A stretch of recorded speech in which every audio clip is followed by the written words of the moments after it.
A lahko jaz nekaj vprašam? Ne. Na telefon pa pogugli pa nekaj nam urit. Mila, vrni mi telefon, takoj. Zdaj mi daj.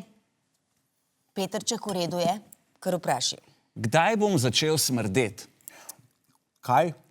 Kristjan je rekel, da njegov starejši brat smrdi, ker je najstnik. A bom jaz tudi moral smrdeti?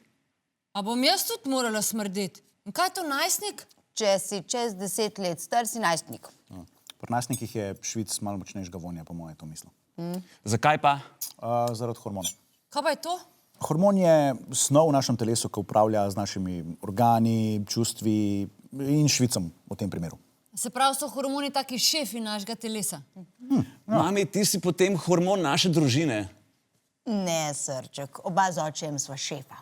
Ja, valjda. Ja, itak. Ej, Ja, veš kaj, Suzana, meni je čisto fajn, da nisem šef, ok? Ker nimam nobene odgovornosti, pa da mi mora čisto vsak povedati točno, kaj moram narediti. potem pa poprav garažna vrata, poprav kotliček v WC-ju, pa pel mojo mamo v toplice. Jaz sem šef te družine. Pa Kristjanov brat je dobil tudi velik dlak na obrazu. No, 2. A jih bom jaz tudi dobil? Ej, jaz nočem dlak na obrazu. Ej, mami, a ti si briješ brke? Ne, pušča si jih. Ej, samo fantje dobijo dlake po obrazu, bosta pa oba dobila dlake po drugih delih telesa. Super.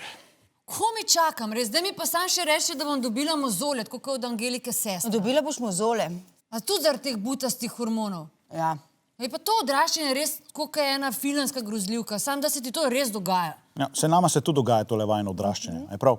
Ko boste imela puberteto, boste imela hitra nihanja v razpoloženju. Kaj to pomeni? Da bosta vesela, pol pa kar naenkrat razdražena pa vzkipljiva. Pa sploh ne bomo vedeli, zakaj. A tako Kamila? Pa da ti bo tam mal. Jaz sem res vzkipljiva. Pa sploh še nisem najstnik. Oh, ej, a to pomeni, da sem lahko pol dvojno? a? Ne.